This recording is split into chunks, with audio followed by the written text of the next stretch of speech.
Ano nga ba ang nag-uudyok sa tao para magrebelde sa sariling tahanan? Maaaring sa unang tingin, huhusgahan mo kaagad sila at sasabihin suwail na anak. Hindi bibigyan ng tamang atensyon at kapag lalong nalululong sa bisyo, sasabihan ng mga salot sa lipunan at hindi na dapat nabubuhay pa. Ngunit sila nga ba talaga ang may kasalanan? Sino nga ba namang tatahak sa landasing alam mong magliligaw lang sa'yo? Nasisiraan ka na ba? Halika't magbalik tanaw tayo sa kwento ng isang taong minsan ang nangarap magkaroon ng isang huwarang pamilya at mga magulang na may pagmamalaki sa lahat. Respetado, kinikilala, tinitingala at hinahangaan ng mga umiidolo sa kanila sa harap ng kamera. Ngunit tila ba nauwi sa bangungot ang lahat matapos niyang masaksihan ang maagang paghihiwalay ng mga magulang sa murang edad. Ang kwento ni Ace York Cesar Asturias Aguilar o yung tinaguriang Alas / ang orihinal na bad boy ng pelikulang Pilipino. Pero kung bago ka pa lang sa ating channel, pakipindot na din po ng like, subscribe at bell notification button para palagi kang updated pag may mga bago tayong kwentong kagaya nito. Si Ace York Cesar A. Aguilar sa totoong buhay ay mas nakilala nating lahat sa pangalang Ace Berhel. Siya ay isinilang noong ika-20 ng Nobyembre taong 1954. Siya ay anak ng dalawa sa pinakasikat na artista at love team noong dekada 50 na sina Alicia Berhel at Cesar Ramirez. Maaga siyang ipinakilala ng kanyang mga magulang sa harapan ng kamera. Nauna na siyang lumabas sa pelikulang Taong Putik sa edad na 3 na pinagbidahan ng kanyang nanay. Ngunit ang may tuturing niyang pelikula talaga para sa kanya ay noong taong 1959 kung saan isnama siya sa pelikulang Anak ng Bulkan na pinagbidahan ni FPJ at ginampanan niya dito ang isang batang kaibigan ng isang prehistoric na higanting ibon nang sumabog ang bulkan. 5 taong gulang pa lang siya noon at gumagamit pa ng pangalang Ace York bilang screen name. Magandang panimula na sana ito sa batang si Ace York dahil nagagamit niya ang impluwensya ng mga magulang at isa siya sa mapapalad na nakakasumpong ng maayos na pamilya na kinikilala ng lahat. Sobrang malapit siya sa kanyang nanay at tatay dahil maging sa trabaho nila, nasa kanya ang lahat ng atensyon ng mga ito. Doon pa lang, ramdam na niya ang pagkalinga ng isang tunay na magulang. Sama-sama palagi silang lumalabas at regular na nagsisimba sa Quiapo tuwing Biyernes. Huwaran sila ng isang tunay at masayang pamilya. Ngunit nagbago ang lahat simula noong taong 1965. 11 taong gulang pa lang noon ang batang si Ace at ito yung panahong biglang naghiwalay ang kanyang mga magulang. Bagay na hindi pa niya naiintindihan sa kanyang murang edad. Ikinalungkot at sobrang dinamdam niya ang pangyayaring yun dahil mahal na mahal niya ang kanyang nanay at tatay. Ito ang unti-unting nagpabago sa kanyang pagkatao mula sa pagiging batang emosyonal at uhaw sa pagmamahal ng mga magulang patungong batang suwail at rebelde. Lalo pang nadagdagan ang pasanin ni Ace nang muling mag-asawa ang kanyang nanay na hindi niya matanggap at galit na galit siya sa kanyang naging stepfather, gayong buhay na buhay pa naman ang kanyang totoong tatay. Dahilan para naman lalo pa siyang mapalapit dito at magkasama silang nanirahan sa isang opisina sa Santa Cruz at dito naman damang-dama nila ang hirap ng buhay. Na dumating pa sa puntong Paskong Pasko ay wala silang makain ni pambili man lang ng gamot kapag nagkakasakit. Pero okay lang yun kay Ace hanggat may magulang siyang kapiling. Pero di pa man nagtatagal, iniwan na rin siya ng kanyang mahal na ama matapos naman itong lumipad patungong Amerika upang makipagsapalaran. Dito tuluyang gumuho ang mundo ng batang si Ace York. Mag-isa na lang siya sa buhay at sa edad na 12, naglaya siya at naging pag-alagala at nakikitira kung kani-kanino sa kanyang mga kaibigan. Pero sa una lang siya tinatrato ng maganda at habang tumatagal ay nagbabago na rin sila ng pakikitungo dito. Pariwara ang buhay niya noon dahil sa pagkawala ng kumakalinga sa kanya. Sinubukan naman siyang hanapin ng kanyang ina noong mga panahong yun, pero ayaw niyang tumira dito dahil nga hindi niya gusto ang kanyang stepfather. Maaga siyang nakipaglaban sa hamon ng buhay, at alam niyo bang 12 taong gulang lang siya na magsimula siyang magtrabaho sa kasino? Sa isang illegal na kasino. At sa edad din na ito, 12 taong gulang din, nang mabinyagan naman ang kanyang pagkalalaki. Una siyang napalaban sa isang 19 anyos na babae noong mga panahong yun.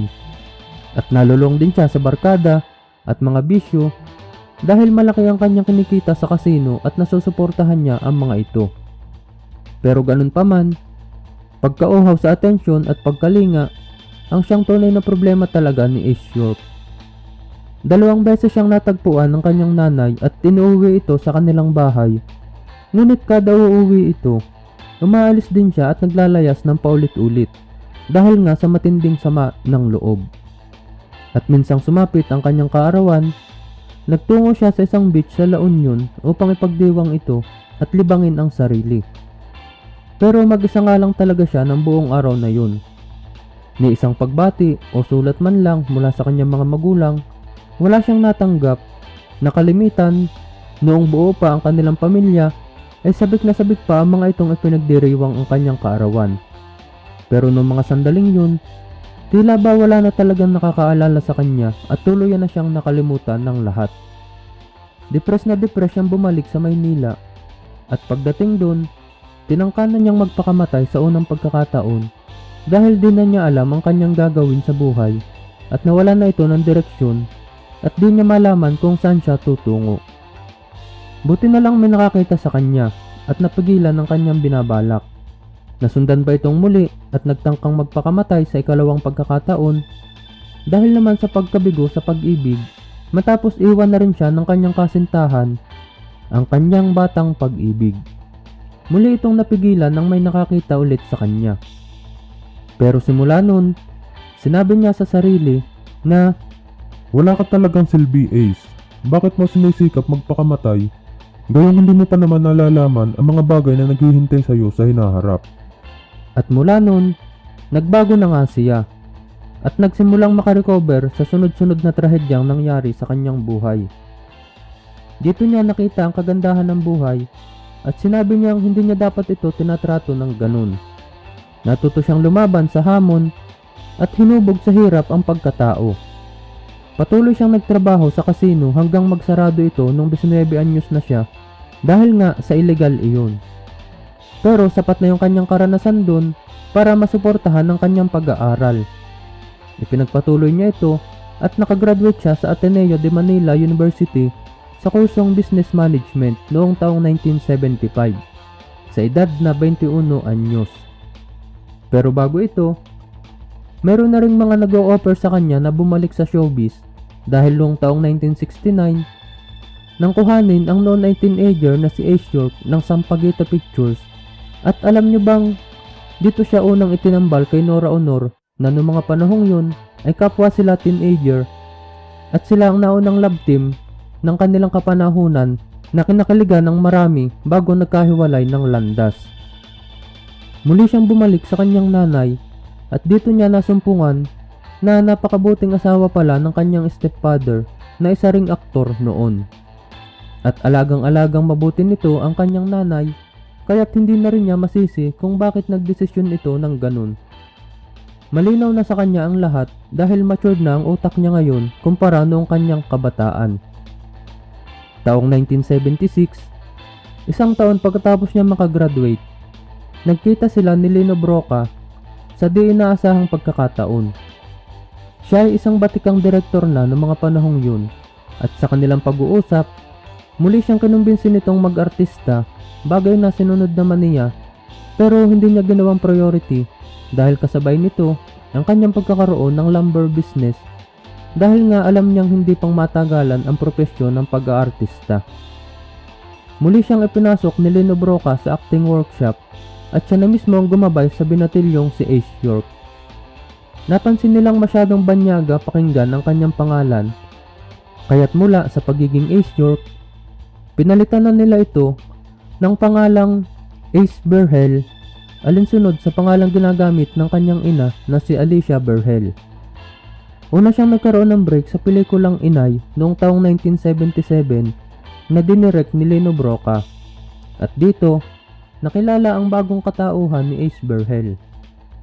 Nasundan kagad ito ng pelikulang Batang City Jail noong taong 1978 na kung saan naman halos 1 taon siyang namalagi sa kulungan habang pinag-aaralan ang katangian ng mga bilanggo doon na siya namang nagbigay daan sa kanya sa pagkakaroon ng mabuting ugnayan sa mga ito.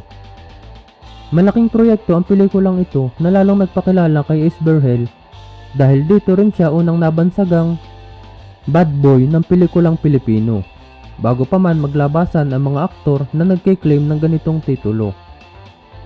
Inidolo siya ng mga preso at kahit matagal nang tapos ang pelikula, napakaraming preso pa rin ang patuloy na sumusulat sa kanya mula sa pangungumusta hanggang sa paghingi ng pabor sa mga material na bagay na hindi naman ipinagkait ni Ace Berhel sa kanila dahil damang-dama din niya ang hirap ng buhay lalo na sa loob.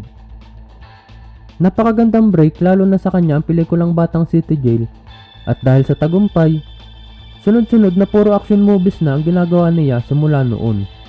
Ilan dito ay ang Kanto Boy, Tatak Angustia, Siga, Kapwa si Maron, Ako Laban sa Lahat, Hari ng Tondo, Pieta, at napakarami pang iba na pawang mga action movies na siyang patuloy naman niyang ginawa hanggang sa dulo ng kanyang karera.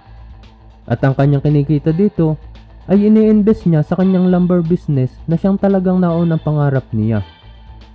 Napangasawa niya si Maya de la Cuesta at nagkaroon sila ng isang anak.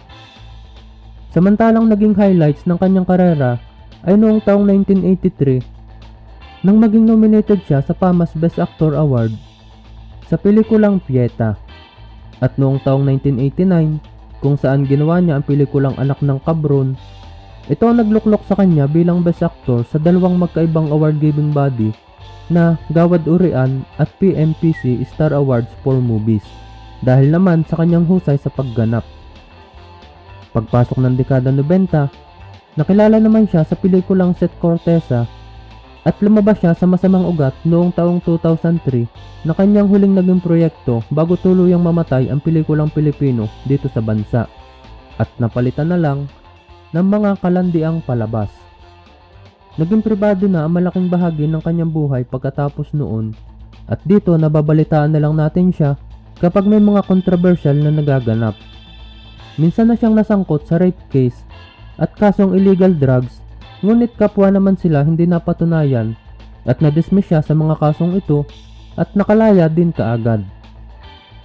Pagkalinis ng kanyang pangalan, nagplano siyang bumalik sa pelikula at muling gumawa ng aksyon sakaling mag-boom ulit ito. Ngunit noong buwan ng Disyembre taong 2007, isinugod siya sa Chinese General Hospital dahil sa di magandang kondisyon. Hindi na siya nakalabas pa ng buhay dito dahil tuluyan na siyang nalagutan ng hininga dakong alas 3:17 ng umaga kinabukasan. Si Ace Berhel na tinaguriang bad boy ng pelikulang Pilipino ay namatay sa pamamagitan ng atake sa puso. Siya ay pumanaw sa edad na 53 taong gulang. Siya ay ibinurol sa La Funeraria Paz sa Quezon City at ang kanyang mga labi ay ikinremate Biyernes, Desyembre 21 ng nasabing taon. At isa na namang haligi ng pelikulang aksyon ang nawala sa atin. Maraming salamat sa iyong pakikinig, kaibigan. Hanggang sa muli, paalam!